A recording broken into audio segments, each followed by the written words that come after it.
Hello dear students, in this video we are going to solve one more question on PPI, profit prior to incorporation. So ये question आप लोग देख सकते हो. संपूर्ण company limited was incorporated on 1 मई 2018. तो registration कब हुआ था? 1 मई 2018 को हुआ था. To take over the business of messrs Apurna as going concern from 1 January 2018. तो ये बिजनेस चल रहा था 1 जनवरी 2018 से. तो आपको ये थोड़ा समझना पड़ेगा. दो टाइप के अकाउंटिंग ईयर आ सकते हैं, एक तो जनवरी टू दिसंबर या फिर अप्रैल टू मार्च. ओके, तो इसके पहले एक क्वेश्चन हम लोगों ने सॉल्व किया था, दैट वाज अप्रैल टू मार्च. ये जो क्वेश्चन जो है ओके उसका देखो ईयर जो है प्रॉफिट एंड लॉस अकाउंट का 31 दिसंबर 2018 आ रहा है. मतलब ये अकाउंटिंग ईयर होगा जनवरी टू दिसंबर. तो ये आपको समझना है, that is very very important. April to March है या फिर जनवरी टू दिसंबर, नहीं तो पूरा प्रॉब्लम हो सकता है. तो ये जनवरी टू दिसंबर वाला है. ठीक है, ईयर स्टार्ट हो रहा है 1 जनवरी से, रजिस्ट्रेशन हो रहा है 1 मई को. ओके, ये ध्यान में रखना, January to December and registration on 1 May. This is your date of incorporation. आगे the profit and loss account for the year ending 31 December दिया हुआ है आपको. तो क्विकली डिस्कस कर लेते हैं. सबसे पहले देखो क्या लिखा है यहाँ पे, रेंट एंड टैक्सेस. नॉर्मली ये टाइम रेशियो में डिवाइड होता है रेंट एंड टैक्सेस, बट इससे रिलेटेड इंफॉर्मेशन है पॉइंट नंबर 3 में. ठीक है, क्या इंफॉर्मेशन है वो बाद में ढूंढेंगे. ठीक है, तो इसके लिए मैंने यहाँ पे लिखा नंबर 3.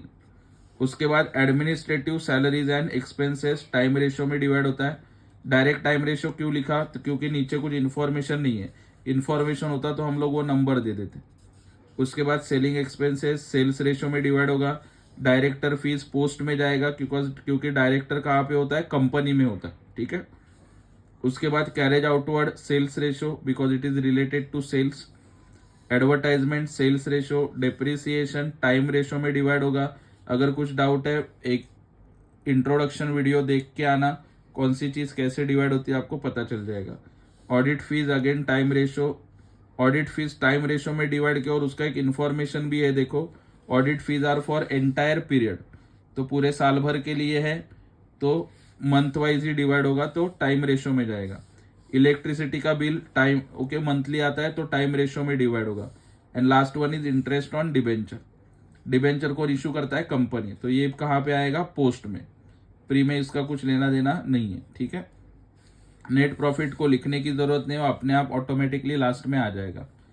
क्रेडिट साइड में लिखा है by gross profit, and gross profit हम लोग कौन से रेशियो में डिवाइड करते हैं? Sales ratio. This is very easy to understand. उसके बाद एडिशनल इंफॉर्मेशन लिखा है देखो, लेकिन ये इंफॉर्मेशन पढ़ने के पहले दो रेशियो आपको कैलकुलेट करना पड़ता है. One is time ratio and the other one is sales ratio. ठीक है, तो आपके लिए रेशियो मैंने यहाँ पे देखो कैलकुलेट किया हुआ है पहले से. सबसे पहले टाइम रेशियो के बारे में डिस्कस करेंगे. जैसे आपका ईयर मैंने बोला था चालू कब से हो रहा है? जनवरी से. खत्म को कब हो रहा है? दिसंबर. तो मैंने पूरा मंथ यहाँ पे लिखा है, जनवरी फरवरी मार्च अप्रैल मई जून जुलाई अगस्त सितंबर अक्टूबर नवंबर एंड दिसंबर. ठीक है, तो यहाँ पे आप लोग देख सकते हो ये लाइन क्यों ड्रॉ किया? क्योंकि 1 मई को रजिस्ट्रेशन हो रहा है. तो this line is very very important. Okay, so let see 1 2 3 4. तो ये लाइन के पहले प्री में कितने मंथ्स आ रहे हैं? 4 मंथ्स. पोस्ट में कितना मंथ्स आ रहा है? 8 मंथ्स. तो रेशो क्या आएगा? 4:8. या फिर और सिंप्लीफाई करोगे सो द रेशो इज 1:2. ठीक है, तो ये आ गया आपका टाइम रेशो. उसके बाद सेल्स रेशो मैंने ढूंढा है, लेकिन वो ढूंढने के लिए आपको एक हिंट दिया है देखो क्वेश्चन में. Sales for each month from September 18 to December 18 were double. Okay, सितंबर से दिसंबर का सेल्स क्या होगा? डबल होगा. The monthly sales from January to August. तो जनवरी से अगस्त का जो सेल है वो सिंगल रहेगा और सितंबर से दिसंबर का क्या हो जाएगा? डबल. ओके, आई होप ये लाइन आपको समझ में आया. तो अकॉर्डिंगली मैंने एक वर्किंग नोट बनाया सेल्स रेशो का. जनवरी फरवरी मार्च अप्रैल मई जून जुलाई अगस्त सितंबर अक्टूबर नवंबर एंड दिसंबर. तो यहाँ पे सिंगल आ रहा है देखो, ये लाइन भूलना मत. प्री इनकॉर्पोरेशन पोस्ट इनकॉर्पोरेशन सबका सिंगल 1 1 1 1, तो टोटल आएगा 4. यहाँ पे देखो मई जून जुलाई अगस्त तक सिंगल रहेगा. सितंबर से दिसंबर डबल बोला है तो 2 2 2 2. ओके, और इनका टोटल किया 1 2 3 4 प्लस 8 4 + 8 कितना आएगा 12। तो प्री का 4, पोस्ट का 12 और सिंप्लीफाई करोगे तो रेशो आएगा 1:3।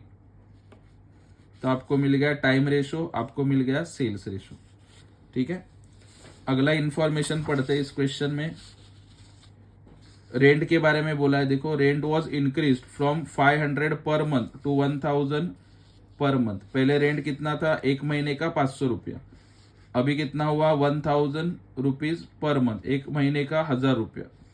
विथ इफेक्ट फ्रॉम मतलब कब से हुआ ये, 1 अगस्त 2018 से ये अप्लाई हुआ, कितना 1000, उसके पहले कितना था 500। तो उसका भी वर्किंग नोट मैंने यहाँ पे प्रिपेयर किया। रेंट जनवरी फरवरी मार्च अप्रैल, लाइन ड्रॉ किया डेट ऑफ इनकॉर्पोरेशन का, मई जून जुलाई अगस्त सितंबर अक्टूबर नवंबर एंड दिसंबर। तो पहले 4 महीना, एक महीने का 500 रुपया था, 500 इंटू 4 कितना आएगा 2000। तो ये प्री में जाएगा। पोस्ट में क्या हो रहा था, देखो 1 2 3 मई जून जुलाई 500 रुपया ही था, तो इंटू 3 किया, 3 महीने का 1500। लेकिन उसके बाद क्या हो रहा है, अगस्त सितंबर अक्टूबर नवंबर एंड दिसंबर, तो 5 महीने हैं, 5 महीने में क्या हो रहा है, एक महीने का 1000 हो रहा है अभी। तो 1000 इंटू 5 तो कितना आएगा 5000। और दोनों का ही टोटल किया, पहले 3 महीने का 1500, बाद के 5 महीने का 5000, तो टोटल आएगा 6500। तो वो कहाँ पे जाएगा, पोस्ट में। आई होप आपको ये समझ में आ रहा है। मस्त एकदम वीडियो पॉज करके ये रेशियोज आप लोग लिख सकते हो। Okay, rent also. सो हम लोगों ने सब वर्किंग नोट्स वगैरह बना दिया, अभी टाइम है एक्चुअल सॉल्यूशन का। ठीक है, तो एक्चुअल सॉल्यूशन में आपके सामने रखता हूं ताकि आपको इजीली समझ में आ जाए।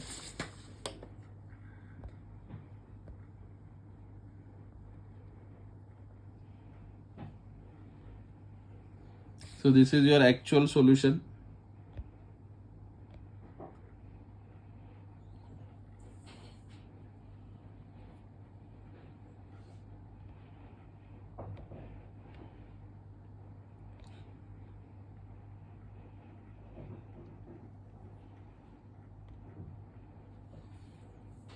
In the books of Sampurna Company Limited, statement of profit and loss account for the year ended 31st December 2018। ठीक है, थोड़ा जूम ही कर रहा हूं तो अच्छे से आपको समझ में आ जाएगा। ओके, देखो सबसे पहले क्या लिखा है, particulars, total, rupees, basis, pre incorporation, post incorporation. ठीक है, क्वेश्चन आपके सामने रख रहा हूं। देखो सबसे पहले क्या था, ग्रॉस प्रॉफिट 2,12,020। ठीक है, तो वो पहले इनकम में लिख दिया। इनकम में क्या लिखा, पहले ग्रॉस प्रॉफिट 2,12,020 कौन से रेशो में डिवाइड हो रहा है, सेल्स रेशो देखने का, कितना था सेल्स रेशो अपना 1:3। टाइम रेशो कितना था 1:2। ठीक है, ये ध्यान में रखने का। तो 1:3 में डिवाइड करने का है, तो क्या करोगे, जिसको नहीं आ रहा है उसके लिए कर रहे हो, 2,12,020। ओके, 1:3 बोला ना, तो 1 + 3 कितना होता है 4, तो डिवाइड बाय 4 करने का। ओके, तो 1 का 53,005 आया, अब ये 3 है ना, तो इंटू 3 करने का, तो 1,59,015 यहाँ पे मैंने लिख दिया। ठीक है, रेशो भी नहीं समझ में आ रहा तो वो भी समझा रहे इधर। ठीक है, टेंशन नहीं लेने का। आगे इसके बाद इनकम में और कुछ नहीं था, खाली ग्रॉस प्रॉफिट ही था, तो टोटल इनकम लिख दिया ए 2,12,020, 53,005, 1,59,015, दैट्स इट। ओके, इनकम यहाँ पे खत्म होता है। अभी एक्सपेंस की तरफ बढ़ रहे हैं। ठीक है, देखो एक्सपेंस लेस बी एक्सपेंसेस। सबसे पहला एक्सपेंस क्या लिखा है, रेंट एंड टैक्सेस, कितना था 8,500। तो इसके लिए क्या बना हम लोगों ने, वर्किंग नोट। ये वर्किंग नोट मैंने ऑलरेडी डिस्कस किया आपके साथ। प्री का 2000, पोस्ट का 6,500। ठीक है, देखो वर्किंग नोट 3, प्री का 2000, पोस्ट का 6,500। उसके बाद एडमिन सैलरी एंड एक्सपेंसेस 25,500 है, कौन से रेशो में डिवाइड होगा, टाइम रेशो। टाइम रेशो क्या है 1:2। तो 1:2 बोला तो क्या करोगे, 25,500 डिवाइड बाय 1 + 2 कितना 3, तो 8,500 आएगा 1 के इधर। यहाँ पे क्या करोगे इंटू 2, तो ये आएगा 17,000। ठीक है, रेशो भी यहाँ पे समझा रहा हूं मैं आपको।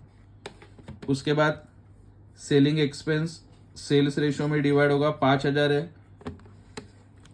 सेलिंग रेशियो है, सेल्स रेशियो है 1:3, सो डिवाइड बाय 4 करने का, तो इधर आएगा 1250, यहाँ पे क्या करोगे इंटू 3, कितना आएगा 3750, रेशियो वाइज जाने का। ठीक है, आगे डायरेक्टर फीस, डायरेक्टर आपको पता रहेगा, मैंने बोला था सिर्फ कंपनी में होता है, तो डायरेक्टर का फीस 12000 डायरेक्ट कहाँ पे आएगा, पोस्ट में।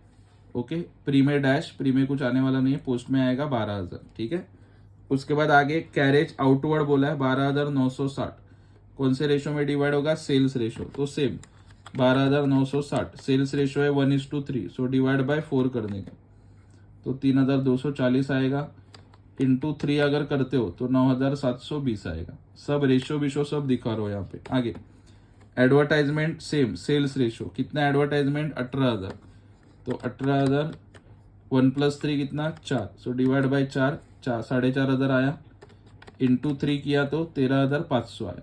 ठीक है, उसके बाद अगला डेप्रिसिएशन 3000 है, टाइम रेशियो में डिवाइड होगा, 13000 डिवाइड बाय 3 करोगे, प्री में 1000, पोस्ट में 2000। ऑडिट फीस 6000 है, सेम टाइम रेशियो बोला है, सो डिवाइड बाय 3 करोगे, 2000 प्री में, 4000 पोस्ट में। इलेक्ट्रिसिटी चार्जेस का भी सेम 1260 बोला है, टाइम रेशियो में डिवाइड होगा, सेम 1260 डिवाइड बाय 3, 420 आ रहा है। ठीक है, और उसको इंटू 2 किया तो 840 आएगा। That's it. Last one, interest on debenture 19800। अभी डिबेंचर की बात की तो कहाँ पे आएगा, ओनली इन पोस्ट कॉलम 19800। उसके बाद क्या किया हम लोगों ने, एक्सपेंस का टोटल किया। ठीक है, यहाँ पे एक्सट्रीमली सॉरी मैं लिखना भूल गया लगता है, एक्सपेंसेस यहाँ पे लिखना चाहिए था, टोटल ऑफ बी एक्सपेंसेस। ठीक है, चलो ये लिखते हैं एक्सपेंसेस के बारे में, बाद में हम लोग आगे बढ़ेंगे। एक्सपेंसेस का टोटल कर देते हैं, पहले आप भी टोटल कर सकते हो प्लीज।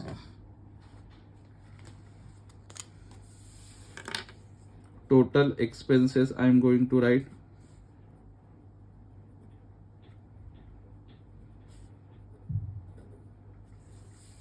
तो कितना आ रहा है टोटल एक्सपेंसेस, 1,12,020। ओके, और इनका टोटल किया इंडिविजुअल 22,910, 89,110। ठीक है, तो अभी नेक्स्ट स्टेप में क्या करेंगे, देखो टोटल एक्सपेंसेस तो मिल गया, इनकम भी मिल गया, अभी अगला स्टेप रहेगा इनकम में से एक्सपेंस को माइनस करने का। Okay, so you can see it easily. So ये इनकम था, ओके ये इनकम है पहले, लेकिन प्री और पोस्ट का करने का आपको। 53,005 इज योर इनकम, उसमें से एक्सपेंस माइनस किया तो बचेगा कितना 30,095, लेकिन ये कौन सा है, प्री का है ना, तो प्री का जो इनकम है प्रॉफिट है। ओके, प्रॉफिट है ना, क्योंकि इनकम ज्यादा एक्सपेंस है, तो ये जो प्रॉफिट है उसको बोलते हैं कैपिटल रिजर्व, ध्यान में रखने का, प्री का प्रॉफिट कैपिटल रिजर्व। पोस्ट में जाओगे देखो सेम, इनकम माइनस एक्सपेंस, तो पोस्ट का प्रॉफिट आता है 69,905, तो पोस्ट का जो प्रॉफिट होता है उसको बोलते हैं net profit, very easy. Pre का कैपिटल रिजर्व, पोस्ट का नेट प्रॉफिट, और लास्ट में देखो टोटल ही किया इनका, ये और ये मिला के कितना आएगा 1 लाख का प्रॉफिट। ठीक है, या फिर इसको ऐसे भी A माइनस बी भी कर सकते हो, तो 1 लाख ही आपको मिलेगा, और ये बराबर आ रहा है वो आपको पता चल जाएगा। ठीक है, सो ये एकदम छोटा सा सादा सिंपल क्वेश्चन था of profit prior to incorporation, जिसमें आपको आउट ऑफ मार्क्स मिलना ही चाहिए। और देख सकते हो आप लोग, ये यूनिवर्सिटी एग्जाम में पूछा हुआ क्वेश्चन है 20 मार्क्स का, तो कॉलेज में पूछते हैं 20 मार्क्स आपका कंफर्म हो जाएगा। सिर्फ रेशो बराबर से कैलकुलेट करना, टाइम रेशो सेल्स रेशो अगर रॉन्ग हो जाता है तो पूरा क्वेश्चन रॉन्ग होने के चांसेस है। ठीक है, और ये वीडियोस अपने फ्रेंड्स के साथ भी शेयर करो ताकि उनको भी अच्छा मार्क्स मिले। पीपीआई आना पासिंग के लिए बहुत ज़रूरी है, तो अपने सभी फ्रेंड्स के साथ ओके ये वीडियो शेयर करो ताकि उनका नॉलेज भी बढ़े और वो लोग एग्जाम में पास भी हो जाए। And like always I said, keep supporting Bagwe sir's Gyandeep commerce classes. Thank you so much.